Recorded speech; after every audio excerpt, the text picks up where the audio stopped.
Good morning, people. I'm sitting here listening to. I gotta go up here and stop that video. I was listening to Salivate this morning, and I'm telling you, sometimes Salivate is a little bit wordy. I really, I understand videos that don't get to the point because they want to make a longer video, but good God Almighty, get to the point and quit repeating shit. I hate videos that say something for 10 minutes and then they turn around and fucking repeat it again. God, I hate that. Man. All right. I got a FedEx package coming. And most of you guys know I have a monthly subscription to MMX. And what I was getting was an ounce of gold, whether it was a Canadian maple or an AGE, American Gold Eagle, or Philharmonic, or whatever. I was getting a tenth of a ounce of gold every month, and this month it got to the point where I was spending too much money on that piece. So what I did was I canceled the gold and I started on silver again. So brought my cost down. I'm gonna get 5 ounce bar of silver every month now. So I brought my cost down by half, and I can handle that a little better. That gives me more money for other things, and I think that I may start an Acre Gold subscription again. I don't know. I might not. I like their 2.5 gram bar subscription. So it's either buy a 2.5 gram bar or a 3.11 gram tenth. So I think maybe I might get the bars. They're a little cheaper. They're bullion. They're non numismatic. So you got to take that into consideration also. All right. A goddamn FedEx has been calling me for the last 3 days, telling me they're going to deliver my package. I got to have, because there's 3/10 ounce pieces of gold in there, whatever they are. I don't know if they're maples or AGs, but got to have somebody sign for it. Okay. So I'm last 3 days to make sure somebody's been here between the hours of something and something so they can deliver it. And they never fucking show up. They got a call this morning. Got a package. Need a sign for it. It'll be delivered before 8 p.m., but expected delivery time is between 9:30 and 11:30 this morning. Okay, well, I'm fucking here doing this, listening to videos, or listening to YouTube. So let's see. God damn it. Get here. Fucking truck drivers they're just bullshit, man. Just bullshit. Yeah, you see this right down here? That's where my chair scrapes on the desk. I got to get close enough to it so I can see shit. All right, I got one package. Oh, my thumbnail last video was that knife. It was a nice knife laying on a chair. That's not a draw knife, right? That's a fleshing knife. You use that on a fleshing beam, take the fat and extra muscle off of hides.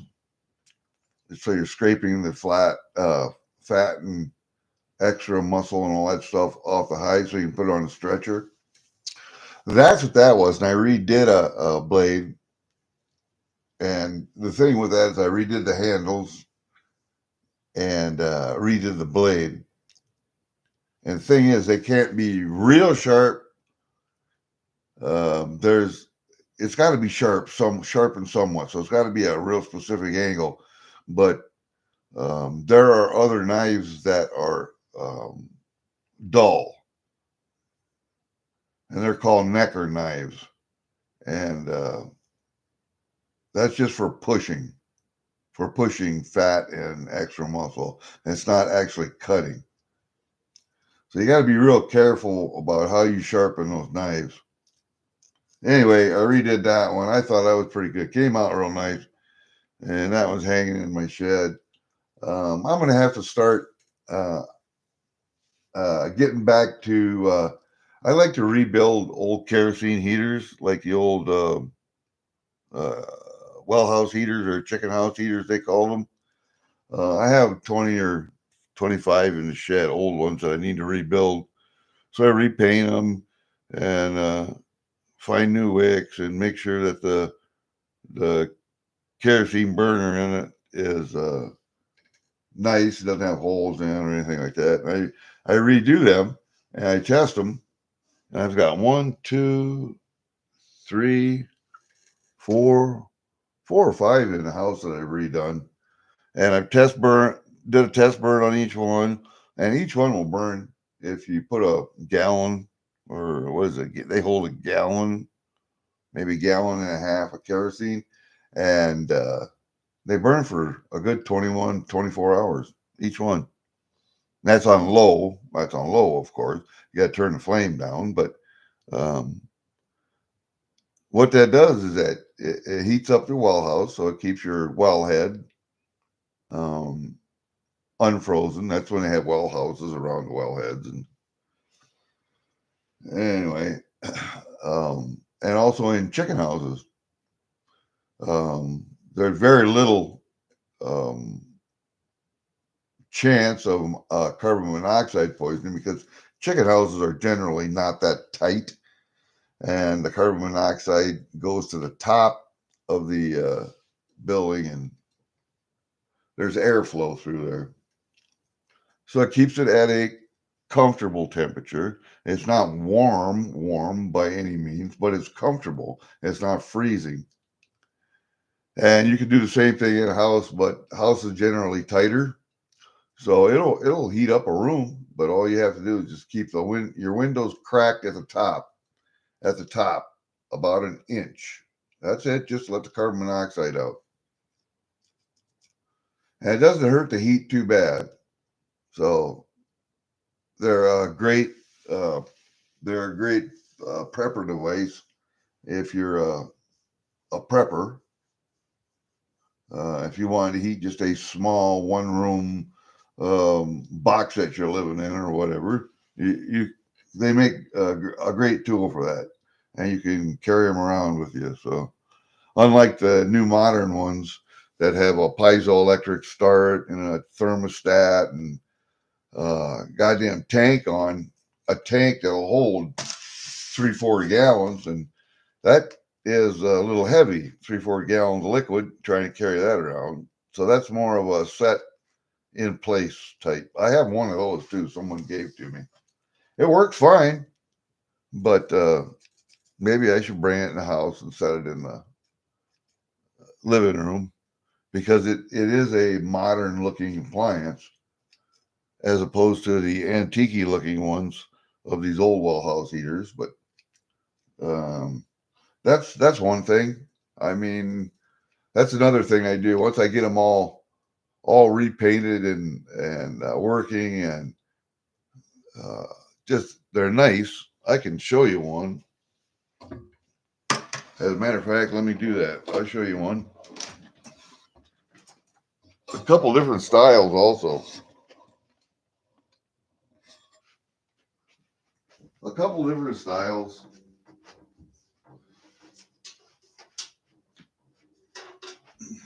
Here's one right here.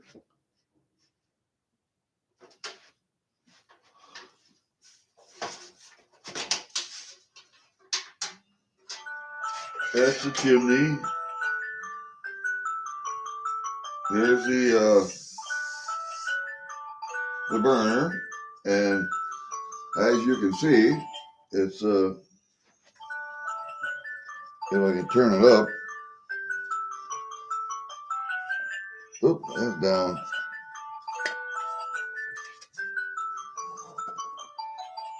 It's got a wick in it.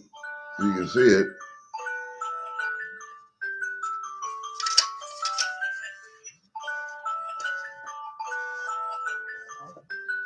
And there's my phone ringing. Hold up a second.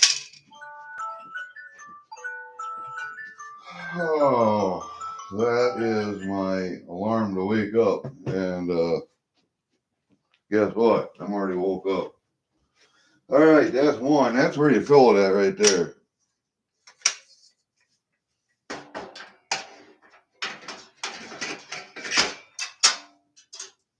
Put that back in there. And that's a chimney. That acts as a chimney right there. This needs plexiglass right there on that one. These other ones are the ones I like a lot better because they got a window in them and they got feet on them. See the feet? I like them. Yeah, they're a little dusty. We don't dust in here that much. It's got a nice window on it. The top's where the heat comes out, right around here. This one has another nice burner in it.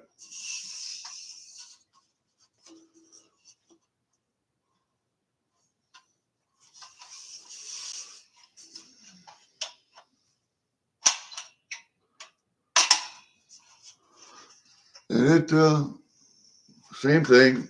You can see the wick comes up right there. You can see it's been test burned. And this has got a little device on it right there that you can set it so it'll only come up so far. I like that. So it'll come up that far. You want to set it, you can set it all the way up there. And that just,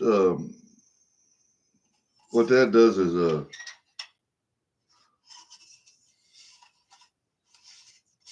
you don't have to think about it when you're turning up the wick. This is where you fill it up. And this is a little fuel gauge right here. It shows you how full it is.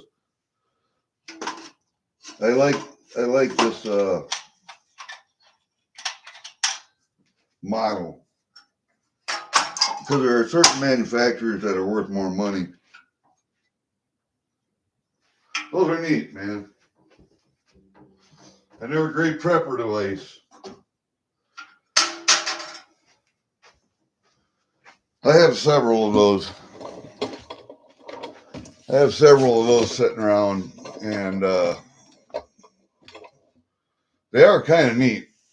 But I rebuild those, so I don't know if you guys are interested in them or not. But I try to sell them for $350 a piece when I'm done because I got a lot of time, paint, effort in those things. And if the burner's got holes in them or whatever, I have to fix that. And, I got to find a supplier for the wicks. I did have a supplier out in Oregon, but I think he's out of business now. So I'm going to have to find a new supplier for wicks. But they're out there. So that's another thing that I do besides making maple syrup, which I'm tapping trees right now and have to go out and empty bags a day before it gets too bad because we're supposed to,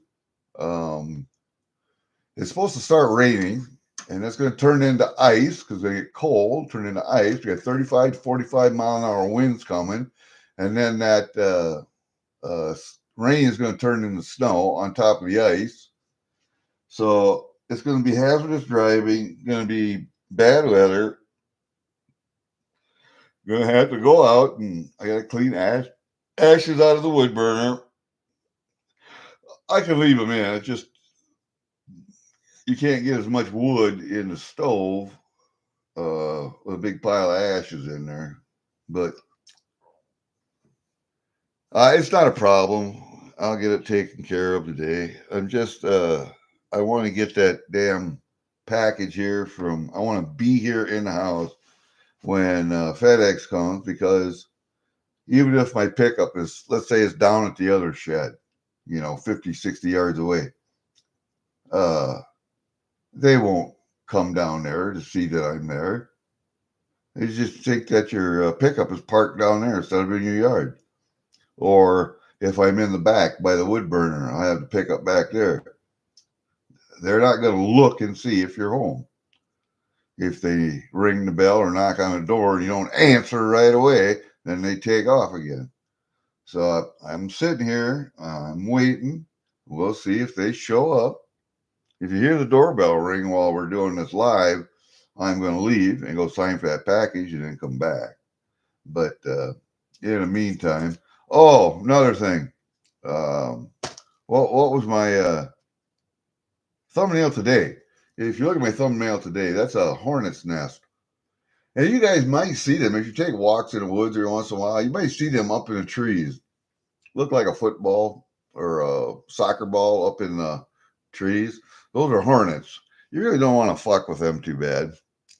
They do leave every winter. They migrate out, but they come back next year, build a new hive. But they will leave a couple of bees in there.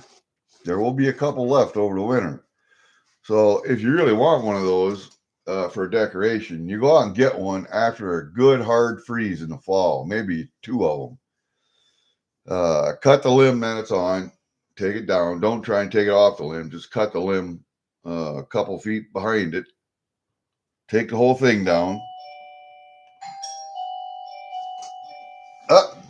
Hold up a second. Might have somebody here. Let me look out the door. Yep, got a Fedex guy here. Hold up a second. I will be right back.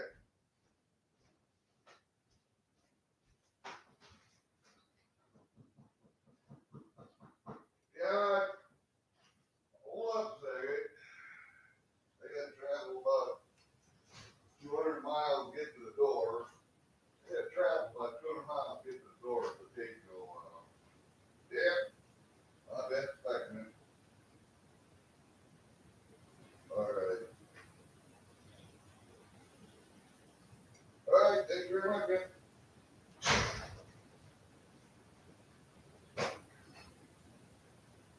Well, that was something.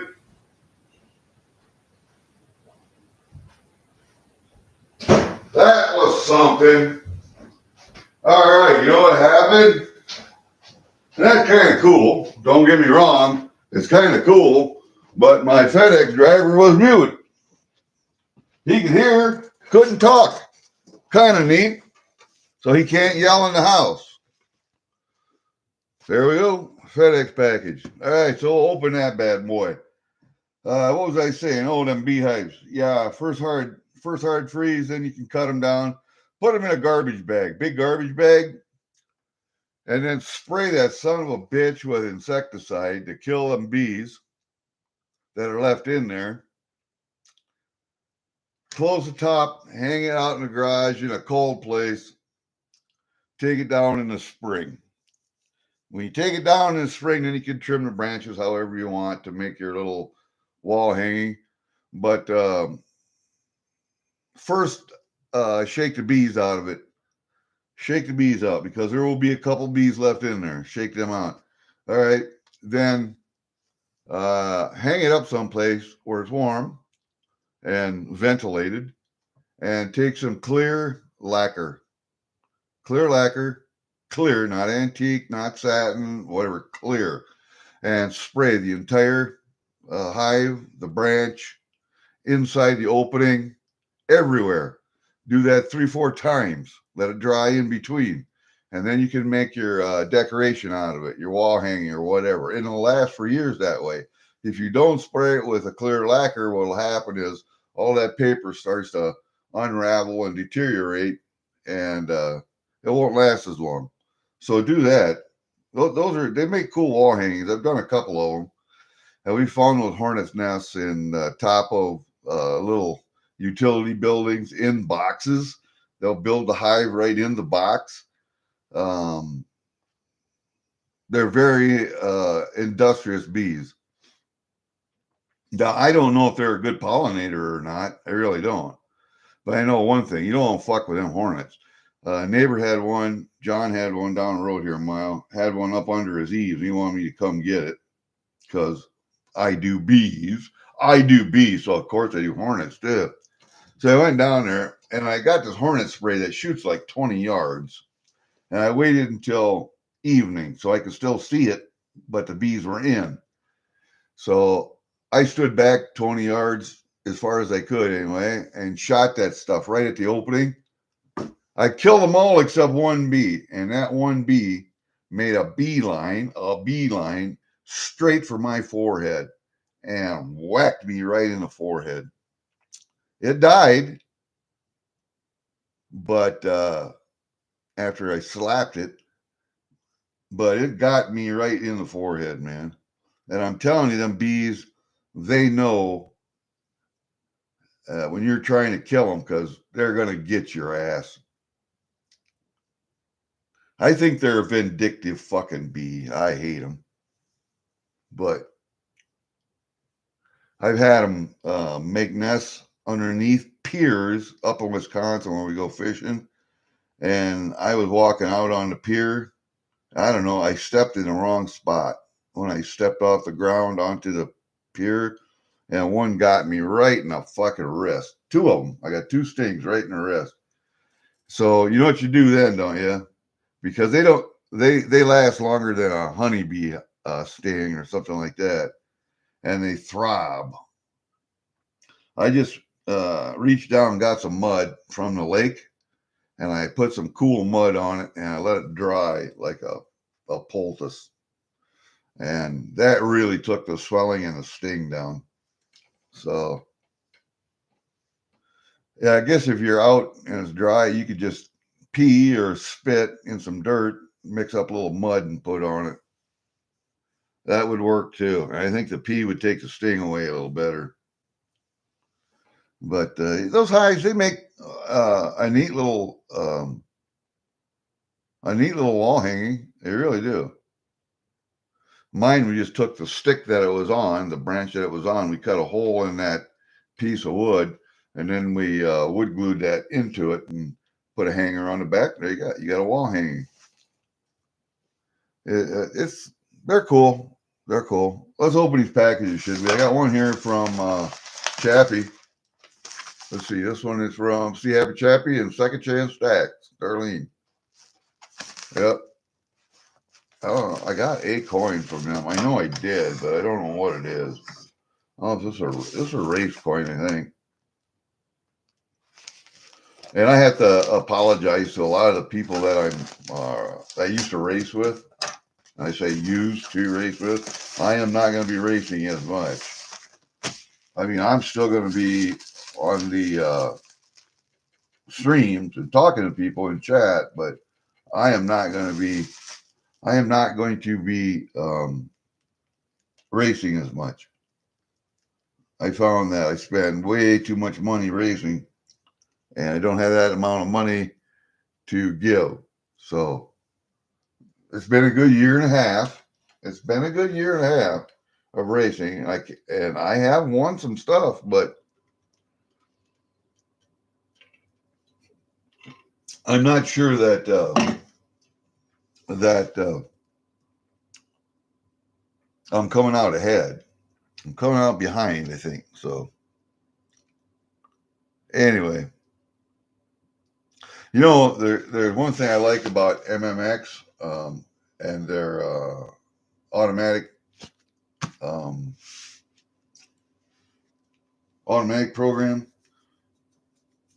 It just comes out of my checking account every month. It's a bill. It's one of my bills. So the thing is, I could call them and tell them I want to sell this, I want to buy this, and yep, they're ready to do it at a moment's notice. I also have my 401k, which is an IRA now, and that is in their vault. So I could just call MMX and say, hey, this is my vault number or customer number. Oh man, what the fuck? FedEx delivery manager calling with shipment information. If you're ready now, just say, I'm ready. Ready. Or press 1. Ready, goddammit. Hello, this is FedEx delivery manager Yeah, calling with shipment. I hate these motherfuckers. Hello, this is FedEx delivery manager calling with shipment information. Ready.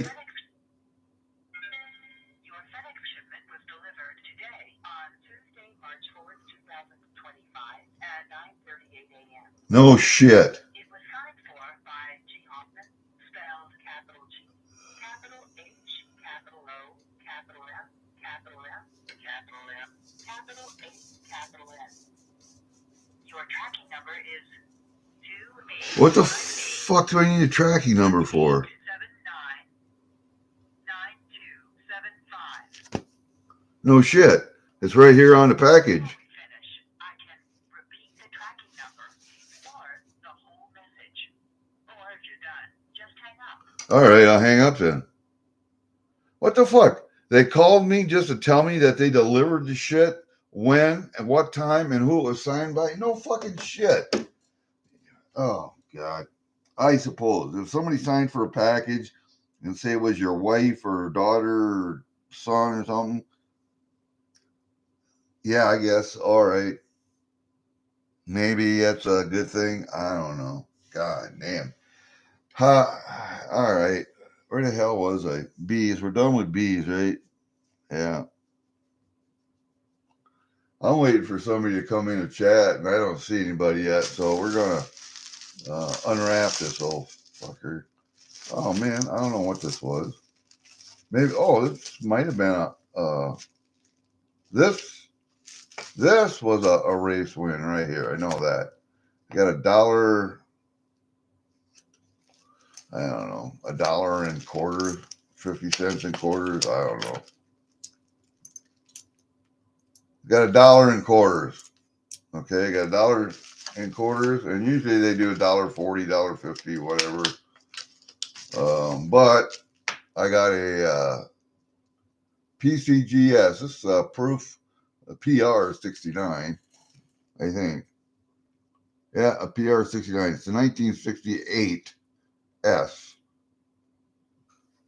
dime. So it's a 68. It's a clad dime. This is a PR 69. Okay, I know who's going to get this. This is, I'm probably going to send this to Kiwi.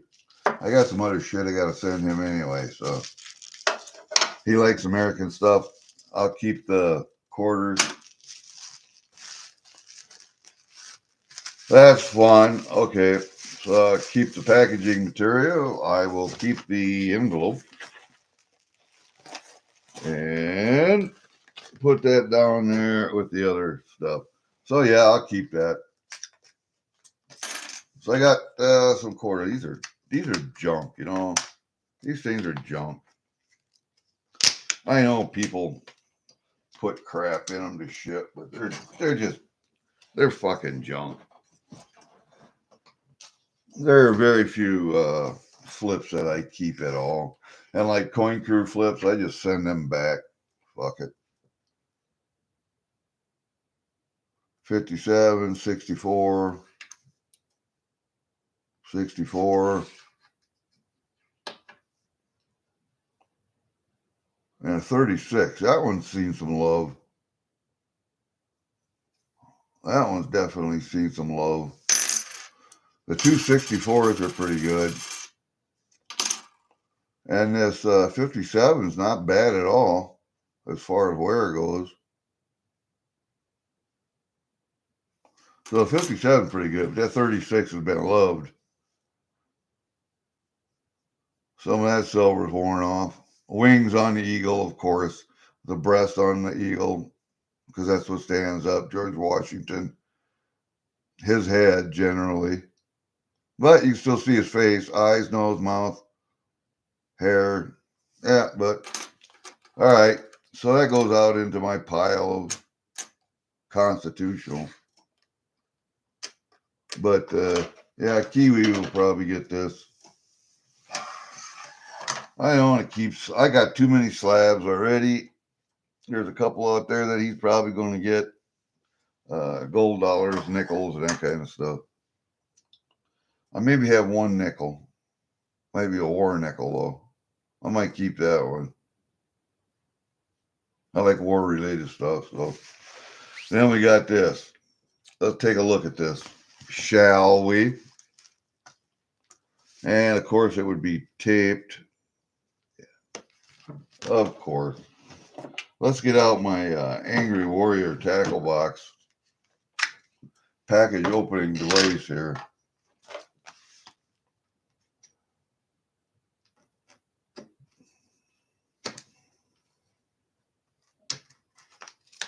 And there we go. Let's see if I can get this thing. It's going to be a fucking pile of shit. All right. Oh, this fucking thing. There. There, damn it. And then they put that inside. Isn't that something? That should be it. All right. So that goes in the trash. I don't keep these. The only thing I can do with these is cut them up and use them for packaging material, which I might do. Take the tape off. Yeah, throw that shit inside. That'll get thrown away. And then cut the rest of this stuff up. I can package coins in that. And this one is closed. I think these little knives ain't sharp. They are.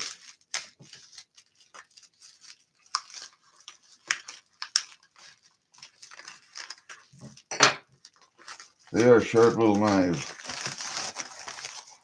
Handy little bastards, too. Ooh, Money Mel's Exchange. Thank you for your order, kind of a thing. Hey, look at that. There we go. Another package. Another bubble wrap mailer I can use. I'll take this out of here and throw that down there too. Let's see what MMX has to say. They're always sending crap for their vault service and get somebody else to sign up shit. But all right, what do we got here? Bullion packaging.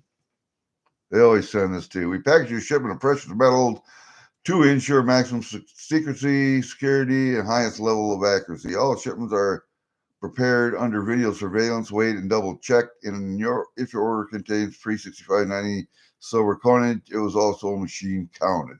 It's got the date. It's got the inspector's stamp on. This is a good thing to keep until you inspect your package. I had one package because I got a 1/10, and I opt for every 3 months delivery. So just to make it worth sending 1/10 of an ounce. And so it's free delivery that way. And one delivery, they only had 2 10th ounce pieces of gold in there. So I called them. I said, hey, there's supposed to be 3 10th ounce pieces of gold in there. And they said, well, just a second. And they went back and they checked the video footage and said, you are correct. There was only 2 put in the package. And they sent me another one out. And that is something that I find very reassuring about a company that does that. Anyway, then they send me a invoice. What did I get? Gold maple leaves. And these are King Charles, so the random years, but more or less 24s or 25s. And I'm going to guess 24s. They always send them in these nice heavy plastic. I save these things.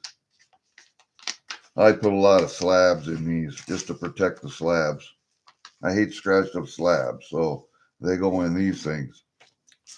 And we got. I'm going to have to get my old eyes out and take a look at these, and these are ripped off a sheet, so, or cut off a sheet. You can see that right there. You see that right there? It isn't even cut perfectly straight.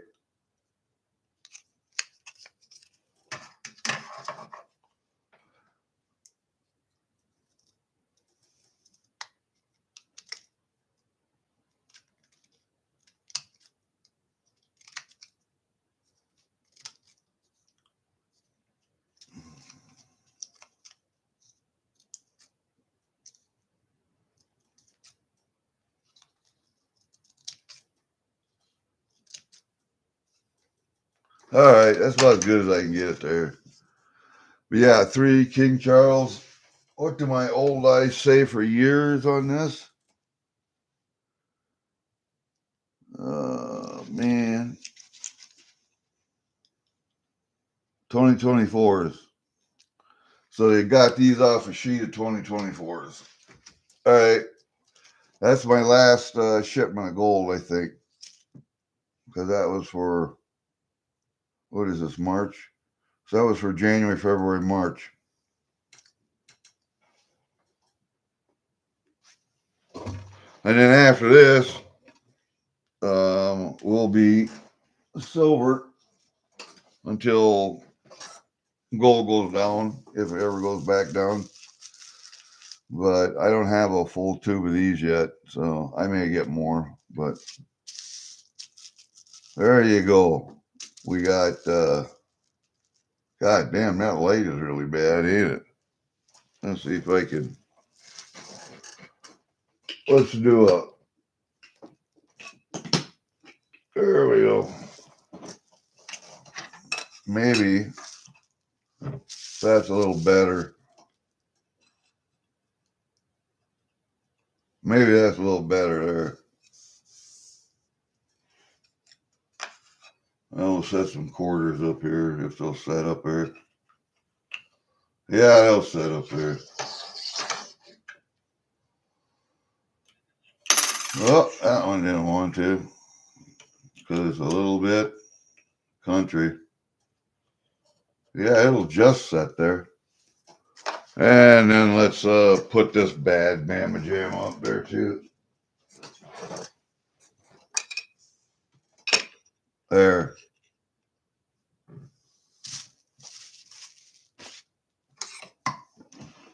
Put that away, put this away.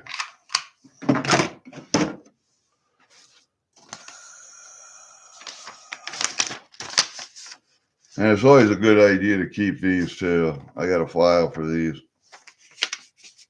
It's always a good idea to have receipts. It doesn't say what's charged on it, but it does say what the SKU is, the item, the sales order number. Because they got 3 of them, so there's a sales orders number 1 a month, and it says quantity shipped. And so if there's ever a dispute, you got this, and you can call them. They're real good. They're real good about looking at stuff, and their customer support is really good. So I'm not. Let's put it this way. I am happy with the customer service, and I am happy with their service. They might be a little expensive than if I was buying it from, if I shopped around and say maybe Silver Gold Bull, maybe Atmax, maybe whoever might have had them cheaper. But I don't think you can find better customer service than MMX. I really don't. They're friendly. They will help with whatever problem you have. So these don't pop. Oh, yeah, you do. Just got to hit them right. I don't know.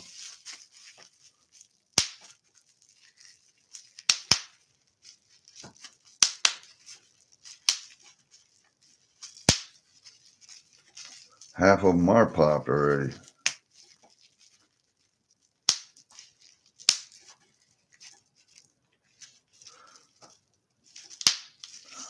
They really don't like the pop, man. I don't know. Oh, can't even ring it. Can't even ring it and it pops. Okay, throw that away. We will keep these bags though. See what I mean about putting slabs in these bags? They're really, and they're nice and thick too. They're nice and thick, so it keeps the slabs nice. So that's what I use these things for. I got a bunch of these, so I like to use those for slabs. All right, and then if you're really a reusing person, you can reuse these envelopes. Cover that with your return label. Cover that with another label, and you got free envelope. So I like to reuse them. Most people would throw that away, but not me.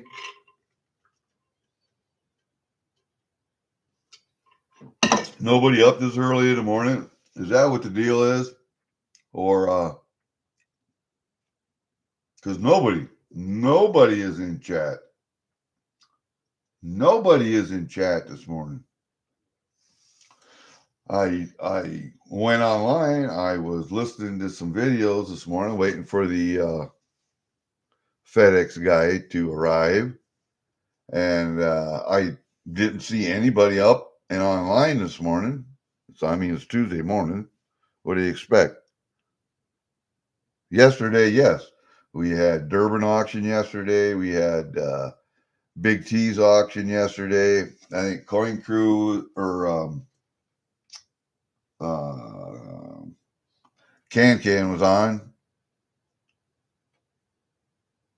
his auction,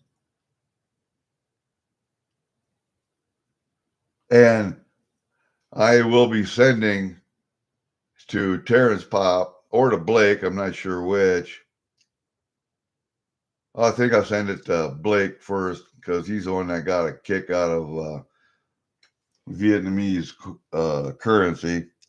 Vietnamese currency is dongs, if you remember. And Terrence Pop, redonkulous.com, um, primarily is a suicide prevention channel. But when he got divorced, he kind of turned it into a dual purpose channel, suicide prevention and a red pill type of advocacy. So he's a big men's rights advocate, and that's where a lot of suicides come from in men is in divorce court or because of divorce court. So um, we were talking about they were talking about currency, Vietnamese currency, because Vietnamese Blake found it absolutely funny that the Vietnamese trade in dongs. So a piece of ass over in Vietnam would cost you so many dongs, and God, he just got a kick out of that. Well, on Big T's auction, Big T does a lot of foreign coinage, and there was one Vietnamese dong, a metal coin instead of a paper piece of paper. It was a one dong coin. So I will be sending that to Blake, and hopefully he gets a fucking kick out of that. Because, I mean, for the remainder of Big T's auction, that whole auction, the rest of the auction, the whole chat was making, Cherie Ward was one of them, making jokes about dongs. And it was hilarious. That whole stream after that, after I bought that coin was hilarious. So yeah, I go to Big T's to buy Canadian coins. Is what I when he has Canadian stuff. That's what I bought. What did I buy yesterday? I bought and this was a really strange one. I bought I bought the dong. I bought a Canadian 50% commemorative coin. It was a locomotive, and I'm not sure, an old coal locomotive, and I'm not sure what province that's for or from. And I bought a Canadian 1/2 penny bank token. And I do not have that in my collection, so I bought that also. And I didn't, I don't spend a whole bunch of money on teas, but when there's something I want, then I'll buy it. And mostly it's Canadian stuff, but when that dong came up for sale, I had to buy that. So, Terrence, Pop, Blake, if you're watching my channel, which I doubt, because I don't have 200 subscribers yet. Hey, Bell's Forge, good morning. How are you? Yeah, 46 minutes. Somebody finally shows up. But you didn't miss much this morning. Hey, Angry Warrior. Yes, I got a dong coming. A dong coming. Got it? Get it? Yeah, see? All right.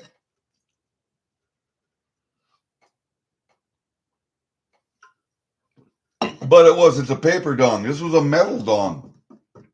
A metal dong. Oh, I just had this out. I was showing people my package opening devices, and we had to open the FedEx package. So I showed them how sharp it was. And I know people always wonder about this scraping on this desk. I bought this old desk for shit money just to put the computer on, and the arm of my easy chair scrapes that all over the place. So whatever, it doesn't matter. Hey, Scotty.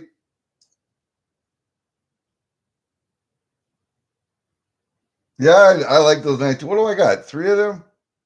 I got 2 or 3 of them. Not sure which. I love the Tanto style. That little blade is neat. That one's down. That one's down in the basement with my other blades. Maybe I'll use that one as a pattern when I make knives.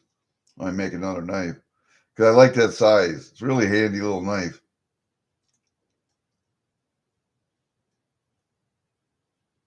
Yeah, I don't.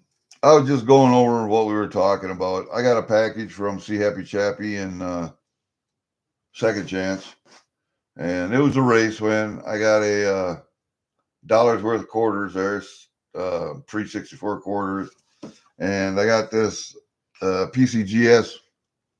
It's a PR69, but it's a 68S dime, and I don't collect these, but that was part of that package right there. So yeah, because I took Darlene's chest, and this was in there along with $1. So this one's probably going to go to Kiwi. I'll probably send that to Kiwi because he likes American stuff. And then I was explaining to people I have a subscription with MMX or Money Metals Exchange, and normally I was getting 1/10 of an ounce of gold every month, and I switch it up between Maples and American Gold Eagles and Philharmonics. Let's see, I got Philharmonics too. Yeah. And I think I got some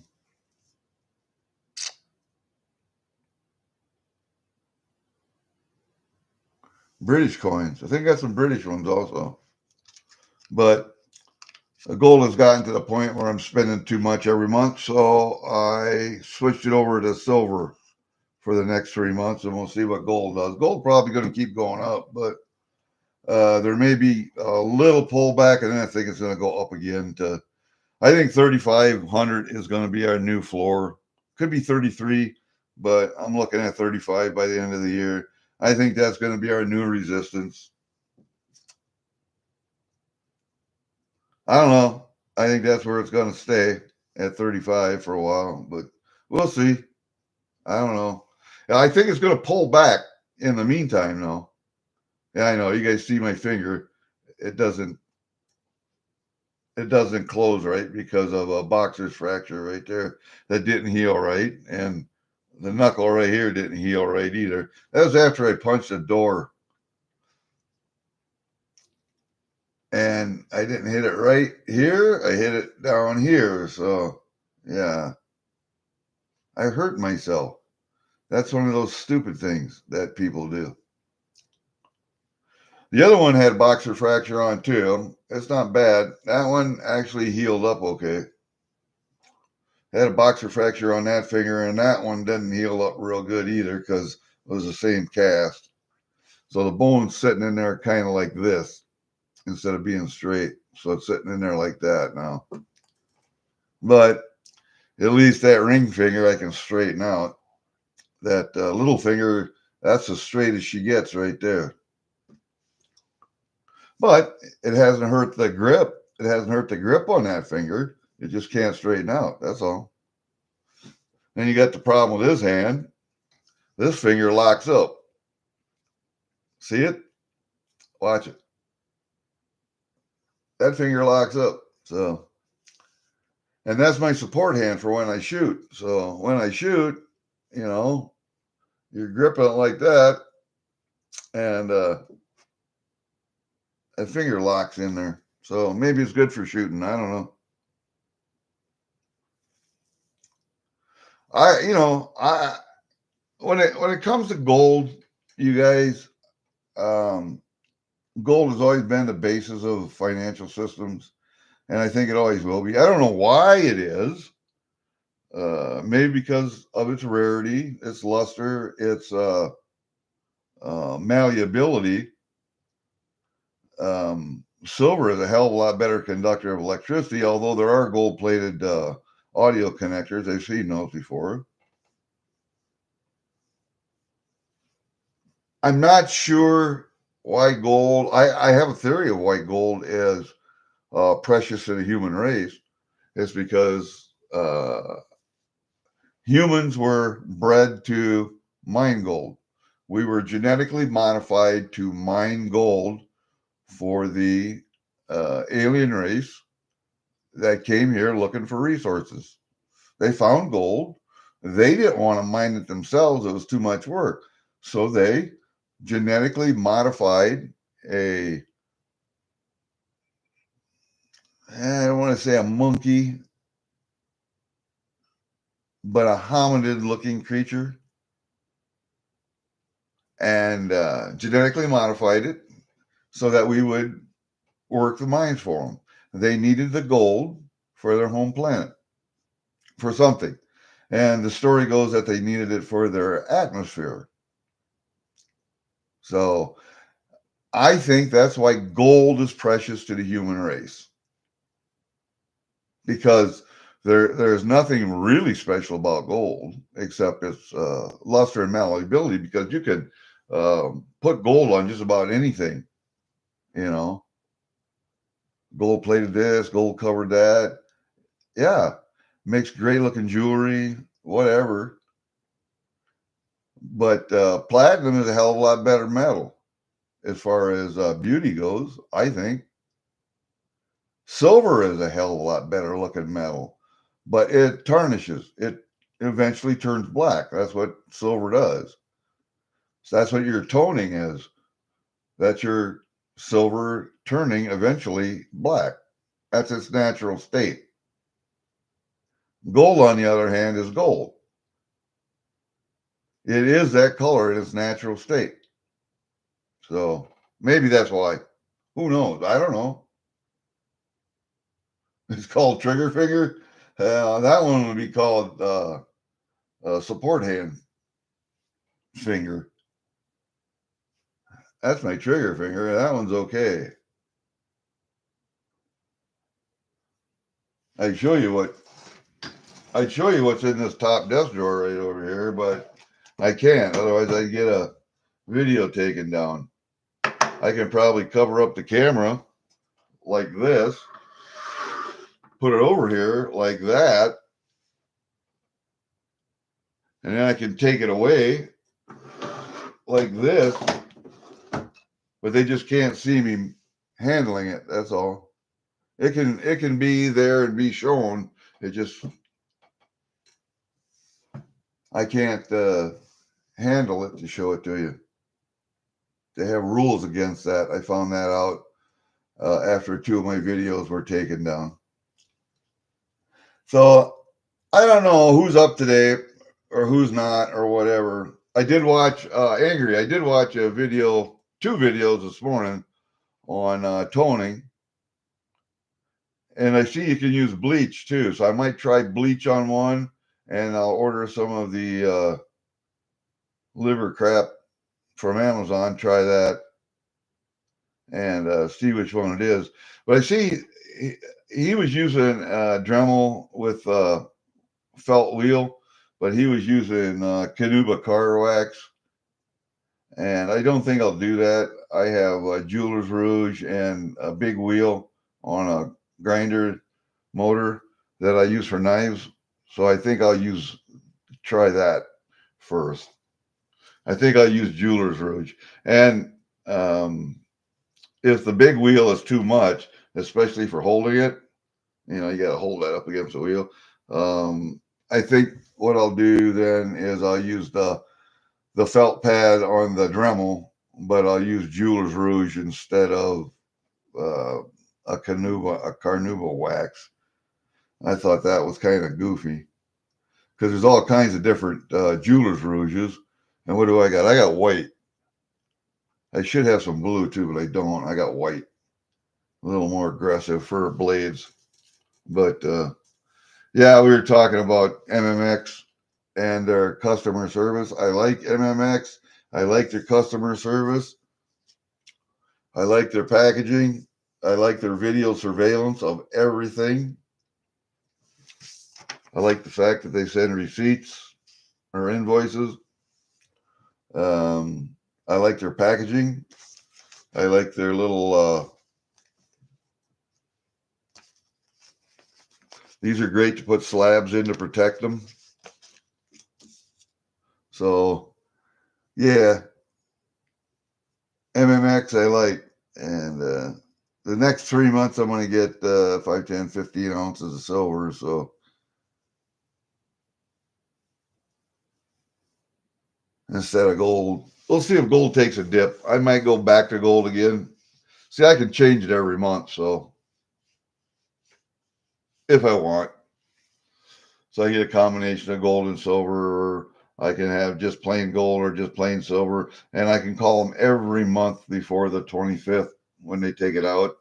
Um, it's usually on a monthly basis, so if you call them the previous month, the next month you'll get whatever you order. And I get stuff delivered every 3 months. I hate the fact that I have to sign for packages, but the guy could leave it between the doors out here and it wouldn't make any difference. But yeah, I like MMX. I like their customer service. I like their security. I like everything about them. Yes, they might be a little higher, but you're paying for the service. I don't know. I like them, man. I like them. There are a couple subscription services, MMX, Acre Gold, and Acre does just gold, but gold bars, their branding. So you can't get Maples or Eagles or Britannias or Libertas or whatever. You can't get that stuff. MMX has a bigger selection of things that you can put on a subscription basis. And I think SD Bullion is doing that. Well, SD Bullion is doing the IRA thing now and vaulting your IRA and trading. You can sell to SD and, you just call them and say, like, say you got 10 ounces of gold in the vault. You can say, sell 2 ounces of gold and buy 3 ounces of platinum. And they'll do that and it'll go right into the vault.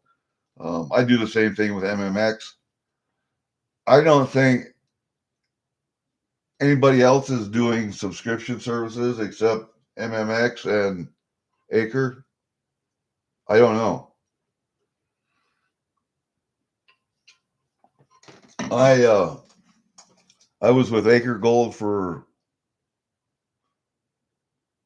3, 6, 9, a year, I think, 9 months, whatever. I got 3 of their 2.5 gram bars, and then I switched over to MMX when I found them.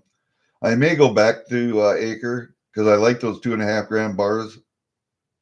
I like their 5 gram bars too, but it's say if you put $100 a month on a 2.5 gram bar, you'll have that in 3 months.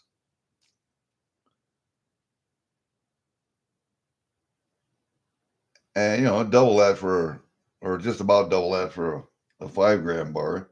And you can put more money down every month. So maybe 150, $200 a month, say $200 a month. So you would have it in 3 months, a 5 gram bar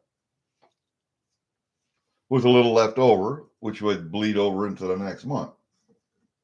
So yeah, it's not a bad deal. And that's a good way to budget that price into your budget. You know what I mean? Because it just becomes a regular bill then at that point. It's like paying the gas bill or the water bill or whatever. That bill comes out of your check every month or comes out of your checking account every month, and you don't worry about it. I don't know. I like that. I like that. That's the easy way to buy gold or easy way to buy silver.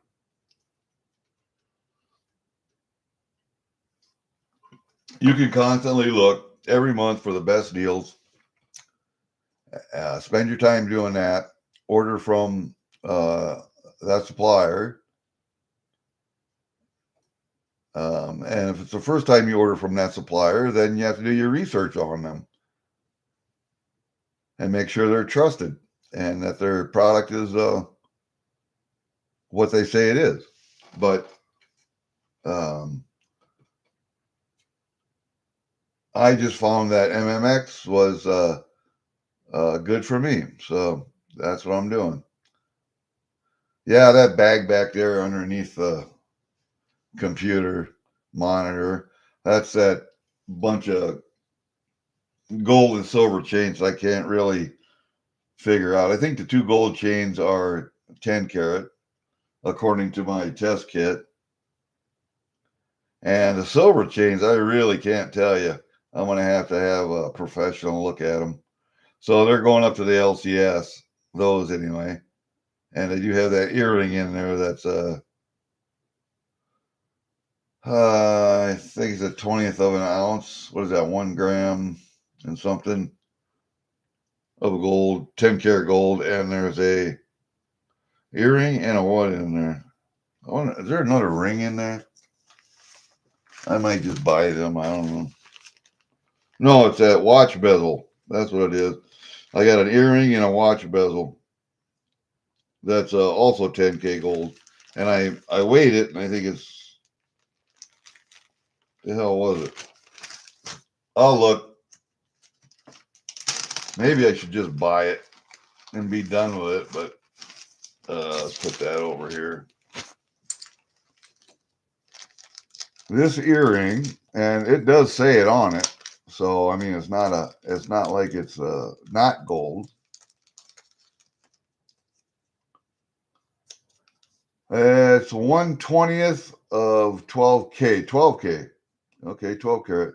It's 1.39 grams of 12 karat. So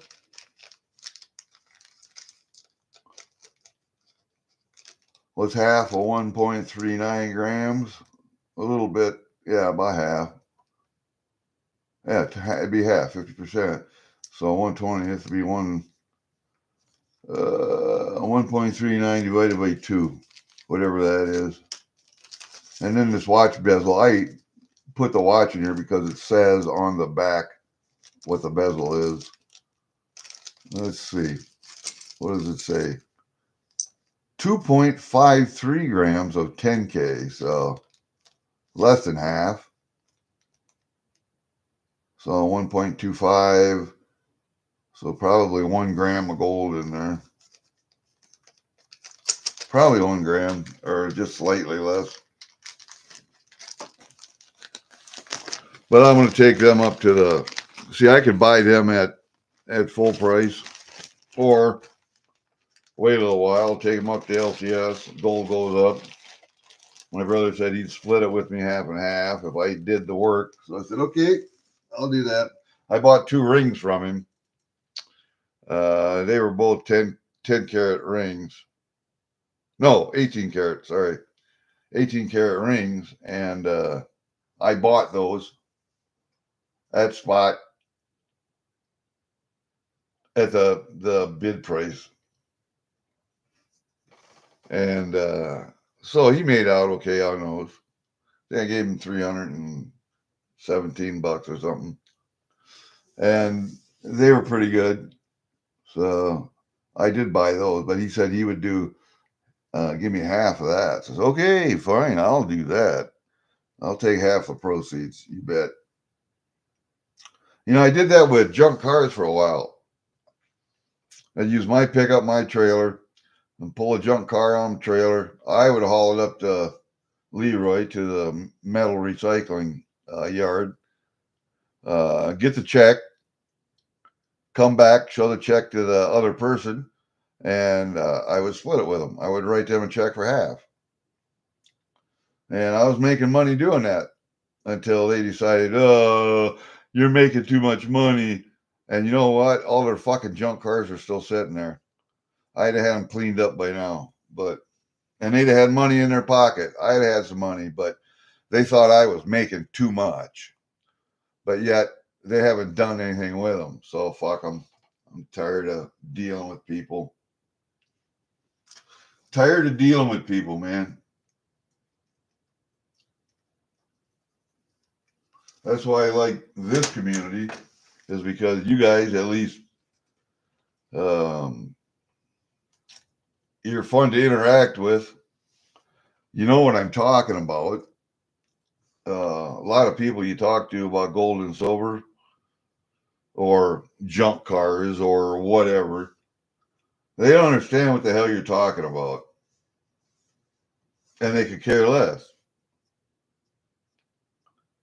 I don't understand uh, people who don't understand things, yet their life revolves around the monetary system and credit and money and M2 money supply and the velocity M1 of money and how money is, or how value is created. And they bet their entire life savings on their company taking care of their 401k or whatever. I don't understand people who don't research that, because that is the major part of their life. They work for that money. They slave away. They miss children's birthdays and soccer games and to make a buck to sustain themselves in their old age, in their retirement, and yet they take no interest in it. I don't understand that, but I wanted to make a shout out today. I wanted to, and I'll turn the camera around here so you can look at my ugly face. I wanted to shout out to a couple of guys. I got a call yesterday. This is fun. I'm going to put my foot up. Oh, yes. I got a call yesterday, a drunken call from a couple of guys I used to work with.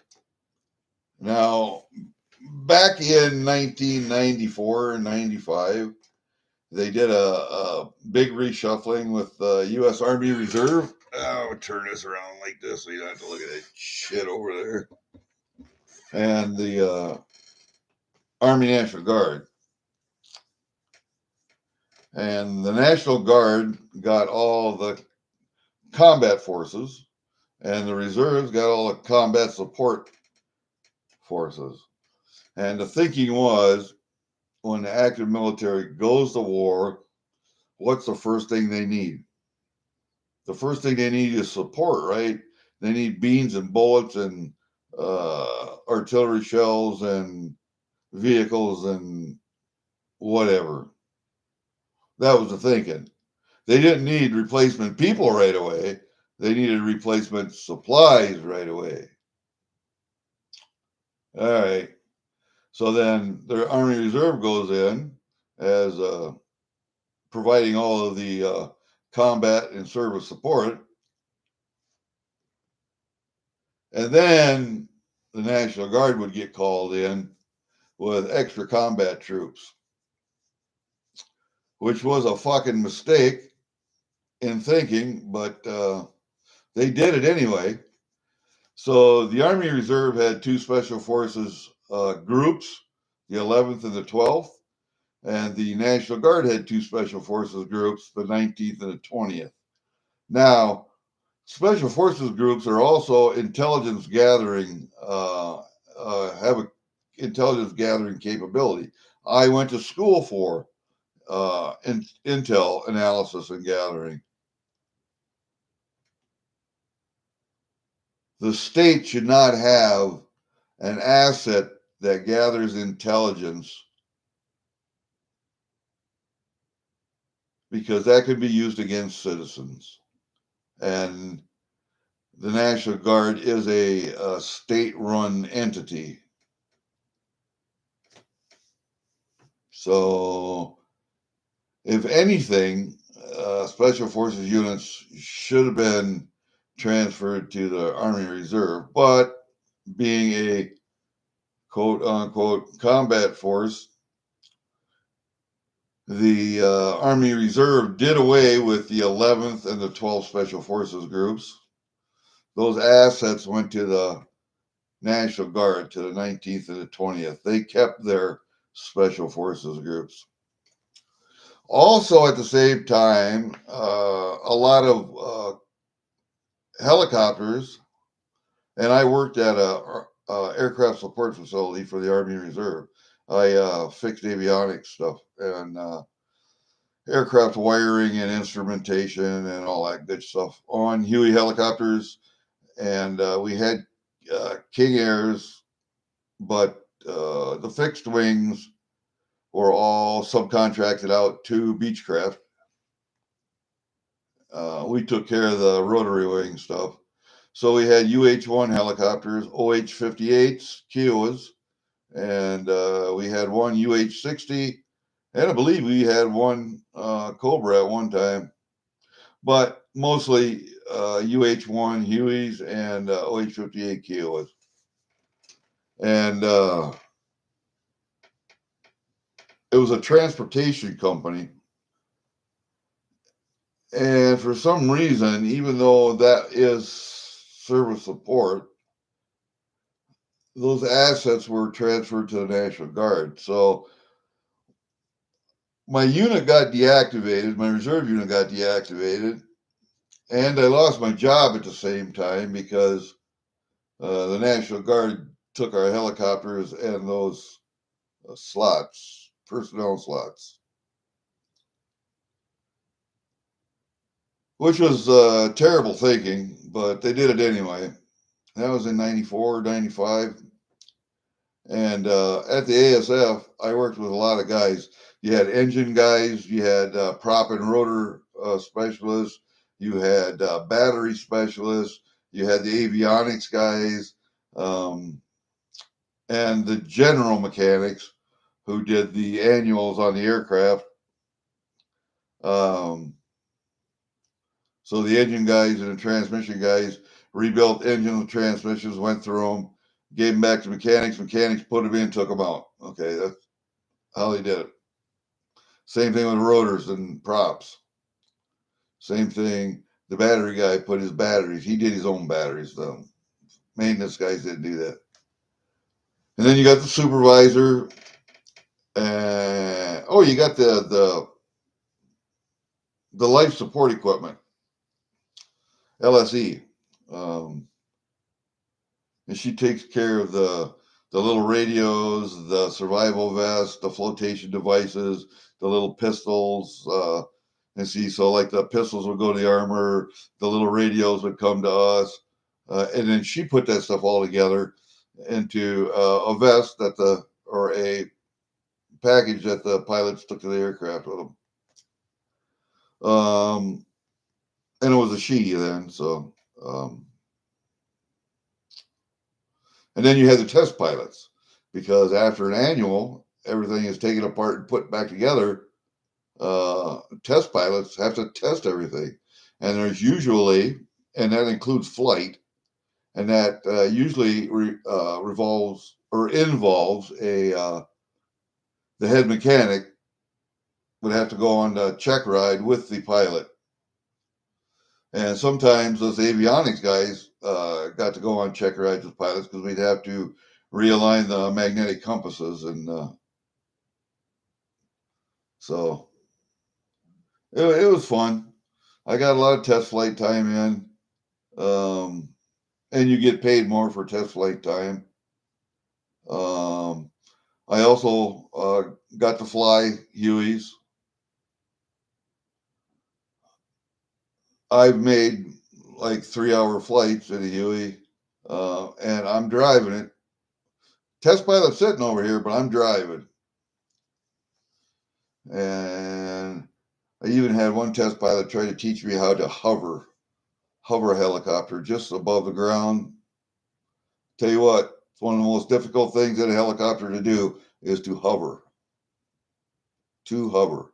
That's why you see a lot of guys, instead of just setting down, will do a rolling landing, because hovering is a hard thing to do. Anyway, he had called me, and the man's name is Jim Kennedy. He was an engine and prop and rotor, or engine guy, engine transmission guy, and they were just right outside of our avionics shop. So when we came out our door, we had to go through their shop and the hangar bay to go out. So we also had a little garden outside of our shop, because our shop had another door that went outside to the flight line, and right off of the sidewalk was a little patch of dirt. And so we would grow tomatoes and peppers and stuff right there.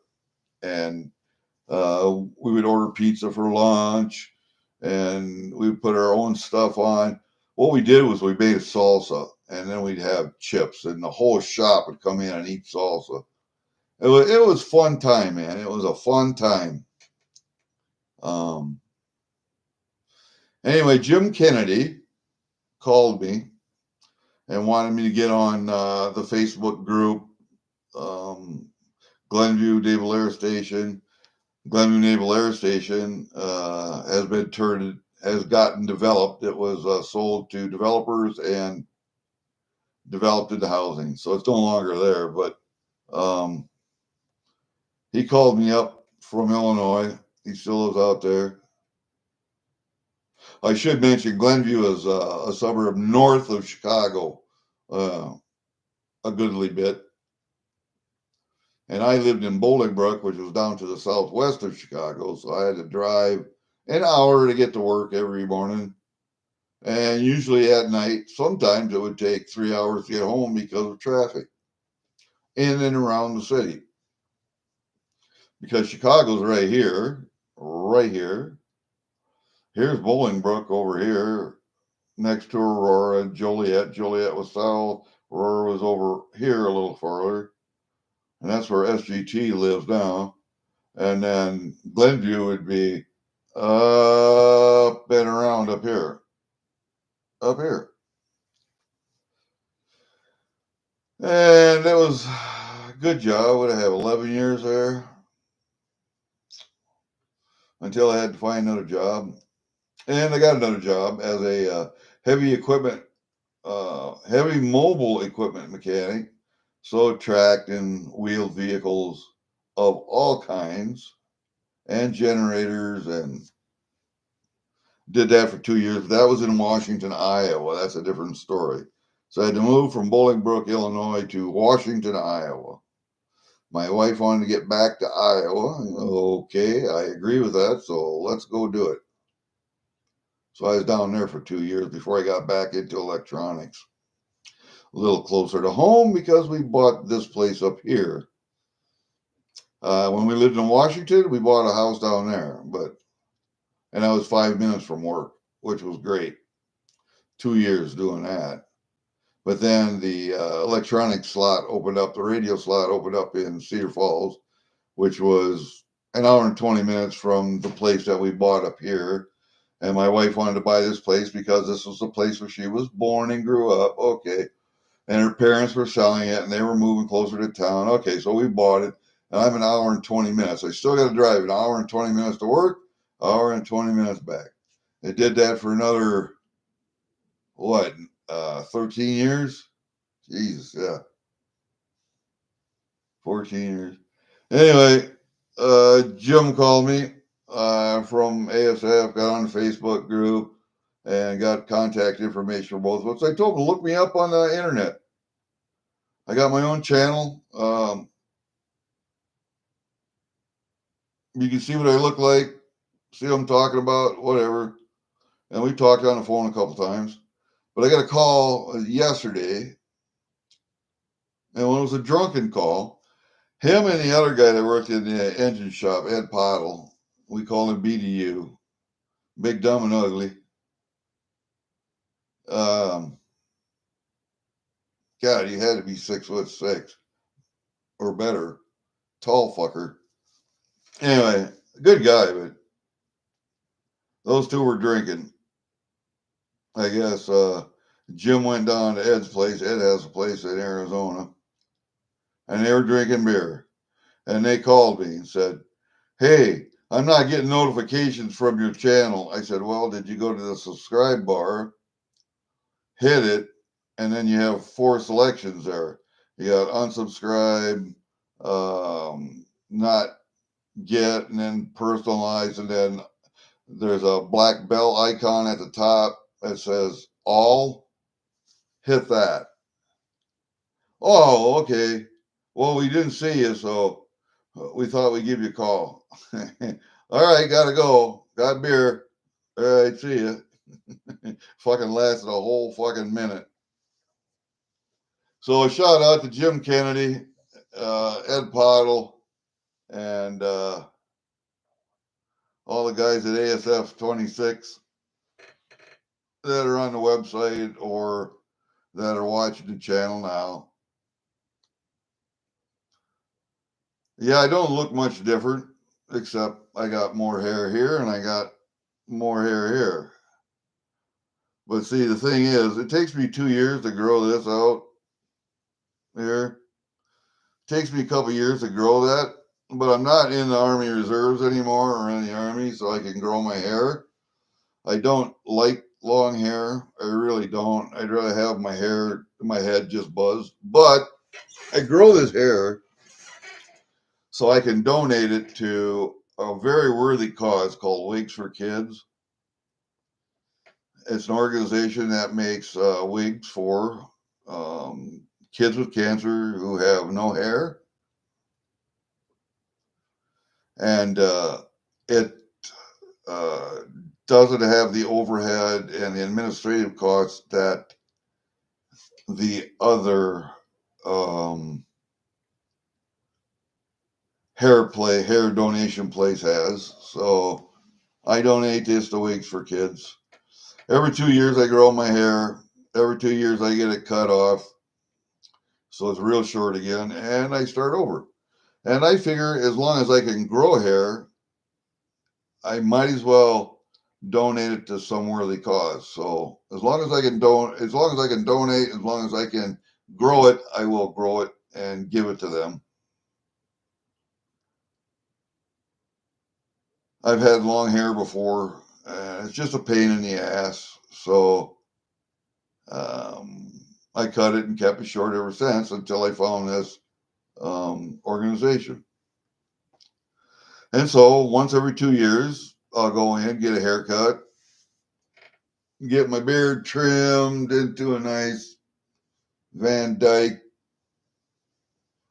and I'll keep the beard trimmed a couple times throughout those 2 years. It really needs to get trimmed now. I like get this shit off the side and right under here, right here. I hate that stuff, but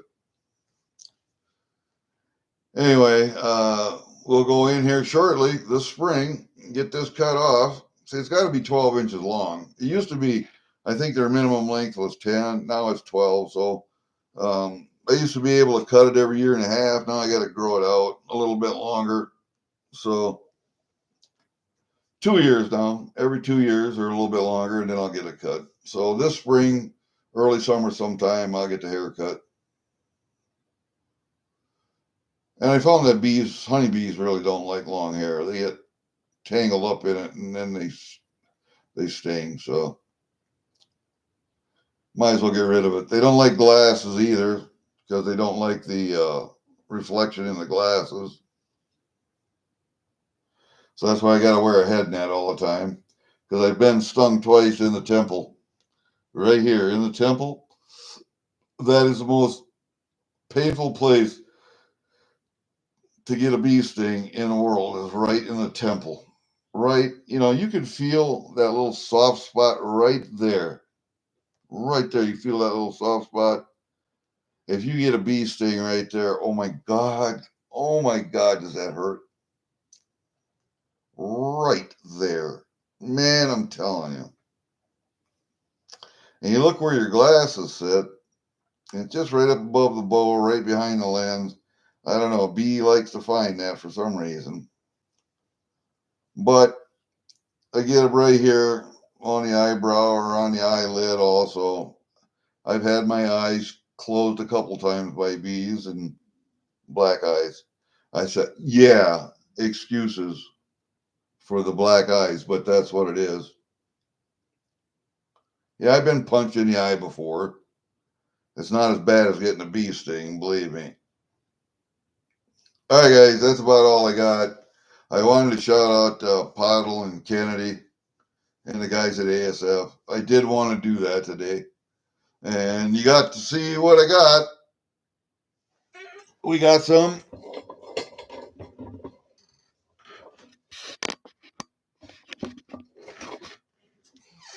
We got some gold. We got a dime. We got some constitutional.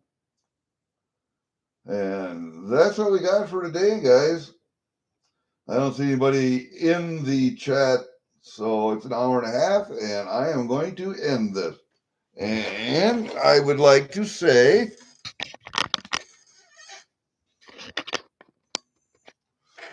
let's do this.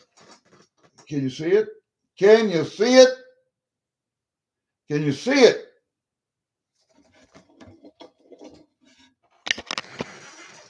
Live free or die, motherfuckers. We'll see you later.